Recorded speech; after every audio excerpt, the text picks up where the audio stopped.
तुला राशि का नंबर 1 का अशुभ फलदायी ग्रह गुरु, जो कि तुला राशि के अष्टम भाव में भ्रमण कर रहा है। नवंबर के संपूर्ण महीने में ये जो गुरु है वो वक्री रहेगा। उसी प्रकार तुला राशि का सबसे महत्वपूर्ण ग्रह, जिसे हम राजयोग कारक ग्रह भी कहते हैं, वो है शनि, जो कि तुला राशि के पंचम भाव में भ्रमण कर रहा है। पिछले करीबन 4 महीने से यह जो शनि है वो वक्री चल रहा है, लेकिन नवंबर के 16 तारीख के बाद यह जो शनि है वो मार्गस्थ होने जा रहा है। ये जो महत्वपूर्ण दो ग्रह हैं, उसी प्रकार बाकी के जो ग्रह उसके भी प्रभाव परिणाम नवंबर महीने के लिए तुला राशि को किस प्रकार से मिलने वाले हैं, सभी के बारे में डिटेल में चर्चा इस वीडियो में हम करने वाले हैं। तो सबसे पहले हम चर्चा करेंगे कि आपका जो स्वास्थ्य है, मानसिक या फिर शारीरिक, वह किस प्रकार का होगा। जैसे कि आपके राशि का जो स्वामी है शुक्र, जो कि आपके द्वितीय भाव में भ्रमण कर रहा है, 7 तारीख के बाद यह जो शुक्र है, यह शुक्र आपके तृतीय भाव में भ्रमण करेगा। उसी प्रकार आपके राशि का जो षष्ठेश है गुरु, जो कि आपके अष्टम भाव में भ्रमण कर रहा है और वो वक्री भी है। तो यहाँ पर दो तीन बातें हैं जिस पर ध्यान देना ज्यादा आवश्यक है। इस महीने में आपका घूमना फिरना ज्यादा हो सकता है। महत्वपूर्ण काम भी आप हाथ में ले सकते हो। और आपकी जो राशि है वो काफी ज्यादा एक्टिव है, एक जगह पे बैठने वाली नहीं है, बिजी बॉडी है और बहुत सारे काम आप करते रहते हो। हार्ड वर्किंग भी राशि है। इस वजह से होगा क्या कि इस महीने में आपका जो काम काज है वो ज्यादा रहेगा, आपकी ट्रैवलिंग ज्यादा रहेगी और इसका जो तनाव है वो आपके शरीर पर आ सकता है, जिसकी वजह से स्ट्रेस टेंशन थोड़ा ज्यादा बढ़ सकता है या फिर हेल्थ इश्यूज वगैरह थोड़े आ सकते हैं। हालांकि इसका बहुत बड़ा परिणाम देखा नहीं जाएगा, लेकिन थोड़ा सा इन चीजों पर ध्यान देना आवश्यक है। उसी प्रकार अगर आप किसी भी शारीरिक व्याधि से पीड़ित हैं, तो उसके कुछ लक्षण भी आपको दिखाई दे सकते हैं। तो इन चीजों पर थोड़ा सा ध्यान देना आवश्यक है। आपको स्वयं के हेल्थ पर ध्यान देना ज्यादा आवश्यक होगा। इसके बाद हम चर्चा करेंगे कि आपका जो आर्थिक स्तर है वो किस प्रकार का होगा। जैसे कि आपके राशि का जो धनेश है मंगल, जो कि आपके दशम भाव में भ्रमण कर रहा है।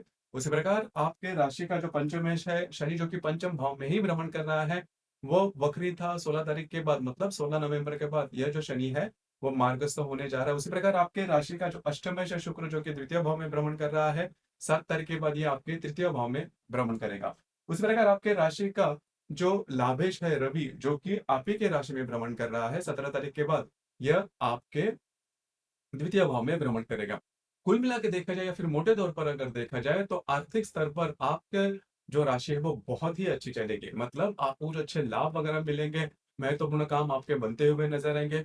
जो भी आपकी इनकम सोर्स है उससे आपको इनकम काफी अच्छी मिलेगी। आपकी जो इन्वेस्टमेंट है वो भी काफी अच्छी देखी जाएगी। उसी प्रकार अगर आप शेयर मार्केट में ट्रेड करते हो तो पिछले करीबन 3-4 महीने से आपने किसी प्रकार के लाभ नहीं लिए हैं, तो इस महीने में मान के चलिए कि करीबन 20-22 तारीख के बाद का जो समय है वो आपके लिए काफी अच्छा साबित होगा। खास करके अगर आपने आपने लॉन्ग टर्म में कोई इन्वेस्टमेंट की है, तो उससे रिलेटेड कुछ अच्छी बातें, कुछ अच्छे जो रिजल्ट्स है वो आपको मिल सकते हैं। तो पैसे के मामले में या फिर आर्थिक स्तर के मामले में अगर देखा जाए तो ये जो संपूर्ण महीना है नवंबर का, वो आपके लिए शुभ फलदायी साबित होगा। इसके बाद हम चर्चा करेंगे फैमिली हैप्पीनेस या फिर आपका गृह सौख्य किस प्रकार का होगा। जैसे कि आपके राशि का जो चतुर्थेश है शनि, जो कि आपके पंचम भाव में भ्रमण कर रहा है। हालांकि नवंबर के 16 तारीख के बाद यह जो शनि है वो मार्गस्थ होने जा रहा है, जो कि बहुत ही अच्छी बात है। खास करके घर के जो छोटे मोटे स्ट्रेस है उससे आप बाहर निकलोगे। यहाँ पर सिर्फ एक बात है कि जो आपके दशम भाव में जो मंगल भ्रमण कर रहा है वो सप्तम दृष्टि से आपके चतुर्थ भाव को देख रहा है। तो इस वजह से छोटी मोटी बातों को लेकर तकरार देखी जा सकती है, लेकिन इसका बहुत बड़ा परिणाम देखा नहीं जाएगा। तो गृह सौख्य को लेकर बिल्कुल भी चिंता ना करें। घर के जो लोग हैं उनके साथ आपकी जो इंटरेक्शन है वो काफी अच्छी देखी जाएगी। लव लाइफ के बारे में अगर कहा जाए तो आपके राशि का जो पंचमेश है शनि, जो कि अभी 16 तारीख के बाद, मतलब नवंबर के 16 तारीख के बाद वो मार्गस्थ होने जा रहा है। तो छोटे मोटे प्रॉब्लम अगर लव लाइफ में चल रहे थे, तो वो इस महीने के करीबन 20-22 तारीख के बाद काफी मायनों में नॉर्मल होते हुए नजर आएंगे। उसी प्रकार अगर आपको नई रिलेशनशिप बनानी है तो भी ये जो समय है वो आपके लिए शुभ फलदायी साबित होगा। उसी प्रकार जो गर्भवती महिला है, मतलब तुला राशि की जो गर्भवती महिला है, थोड़ा सा स्वास्थ्य के बारे में ध्यान देना होगा। हालांकि छोटी मोटी दिक्कतें सामने आ सकती है, इसका बहुत बड़ा परिणाम देखा नहीं जाएगा। जो विद्यार्थी वर्ग है उनके लिए ये जो संपूर्ण महीना है वो शुभ फलदायी साबित होगा। अब हम चर्चा करेंगे कि आपके जो वैवाहिक जीवन है वो किस प्रकार का होगा। आपके राशि का सबसे महत्वपूर्ण ग्रह वैवाहिक जीवन के लिए माना जाता है वो है मंगल। ये जो मंगल है ये आपके दशम भाव में भ्रमण कर रहा है। तो अगर आप विवाहित हो तो आपकी जो वैवाहिक जोड़ीदार है, उनके साथ आपकी जो इंटरेक्शन है वो काफी अच्छी देखी जाएगी। सिर्फ एक बात है, उस पर थोड़ा सा ध्यान दीजिए। आपकी जो वैवाहिक जोड़ीदार है उनका स्वास्थ्य के बारे में थोड़ा ध्यान देना होगा। स्वास्थ्य की समस्याएं छोटी मोटी सामने आ सकती है।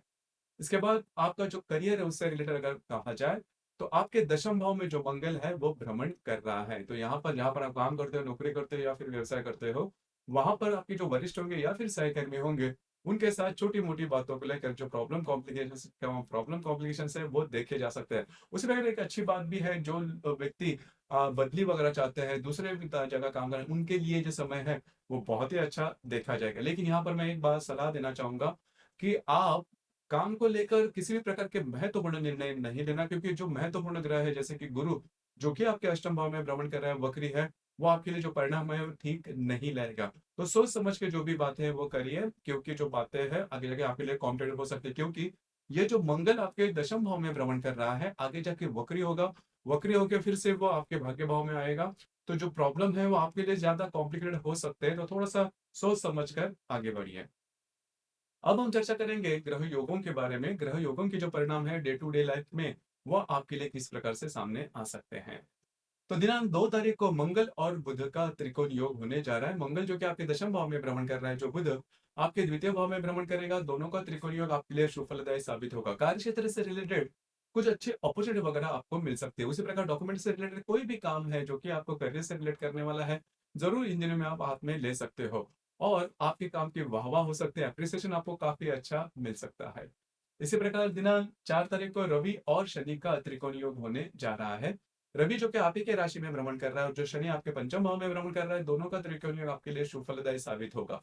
खास करके आपका जो कॉन्फिडेंस, जो एनर्जी है वो काफी अच्छी देखी जाएगी। आपने लिए हुए निर्णय काफी सफलतापूर्वक आप इंप्लीमेंट कर पाओगे। उसी प्रकार अगर आप किसी के रिलेशनशिप में, उनके साथ भी आपकी जो इंटरेक्शन है वो काफी अच्छी देखी जाएगी, हार्मनी काफी अच्छी देखी जाएगी। अगर आप शेयर मार्केट में ट्रेड करते हो तो कुछ अच्छे लाभ वगैरह भी मिलेंगे। तो कुल मिला के देखा जाए तो रवि शनि के जो त्रिकोण योग है आपके लिए शुभ फलदायी साबित होगा।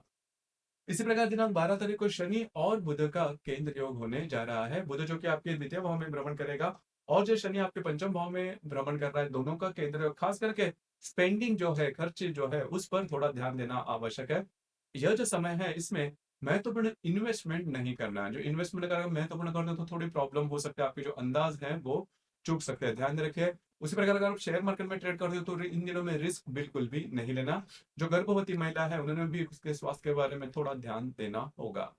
इसी प्रकार दिनांक 17 तारीख को रवि और हर्षल का प्रतियोग होने जा रहा है। हर्षल वक्र जो कि आपके अष्टम भाव में भ्रमण कर रहा है, जो रवि आपके द्वितीय भाव में भ्रमण करेगा, दोनों का जो प्रतियोग है वो सबसे महत्वपूर्ण बात आपके लिए अनवांटेड खर्चे लेके आ सकता है। तो उस पर थोड़ा ध्यान दीजिए। आपकी जो राशि है लैविश लाइफस्टाइल जीने वाली राशि है, तो कभी कभार ऐसा हो जाता है कि अनवांटेड की या फिर अनएक्सपेक्टेड खर्चे हो जाते हैं। उस पर थोड़ा ध्यान दीजिए। उसी प्रकार आपकी जो वैवाहिक जोड़ीदार है, उनके स्वास्थ्य के बारे में भी छोटी मोटी तकलीफें इन दिनों में आ सकती है, तो थोड़ा सा अलर्ट रहना आवश्यक होगा। इसी प्रकार दिनांक 19 तारीख को नेपच्यून और रवि का त्रिकोण योग होने जा रहा है। नेपच्यून जो कि आपके षष्ठ भाव में भ्रमण कर रहा है, और जो रवि आपके द्वितीय भाव में भ्रमण करेगा, दोनों का जो त्रिकोण योग है वो आपके लिए पैसे के मामले में कुछ अच्छे अपॉर्चुनिटी वगैरह आपके सामने ला सकता है, जो कि काफी अच्छी बात होगी। कुछ अच्छे लाभ, अनएक्सपेक्टेड लाभ वगैरह भी मिल सकते हैं। कुल मिला के देखा जाए या फिर मोटे तौर पर अगर देखा जाए, तो यह जो संपूर्ण महीना है नवंबर का, उसमें आपको स्वयं के स्वास्थ्य के बारे में थोड़ा ध्यान देना होगा। कार्य क्षेत्र से रिलेटेड किसी भी प्रकार के महत्वपूर्ण एक्सट्रीम निर्णय नहीं लेना। उसी प्रकार कुछ अच्छी बातें भी है जो कि काफी महत्वपूर्ण है। आर्थिक स्तर पर अगर देखा जाए तो ये जो संपूर्ण महीना है वो आपके लिए काफी ज्यादा शुभ फलदायी साबित होगा। इस महीने में जो अमावस है वह 2 दिनों में आने वाली है। पहली जो अमावस है वह लक्ष्मी पूजन की अमावस है दिनांक 1 तारीख को, और दूसरी जो अमावस है वो 30 तारीख को है। उसी प्रकार दिनांक 15 तारीख को जो होने वाली जो पूर्णिमा है, तो करीबन इस महीने के जो 3 दिन है इस पर थोड़ा सा ध्यान दीजिए। 1, 15 और 30, इन 3 दिनों में किसी भी प्रकार के महत्वपूर्ण निर्णय नहीं लेना। कमिटमेंट, प्रोमिस या फिर विवादों में बिल्कुल भी नहीं जाना। डॉक्यूमेंट से रिलेटेड कोई भी काम नहीं करना, जो आपके अंदाज है वो चूक सकते हैं। तो दोस्तों ये था तुला राशि का नवंबर 2024 का संपूर्ण राशिफल। धन्यवाद।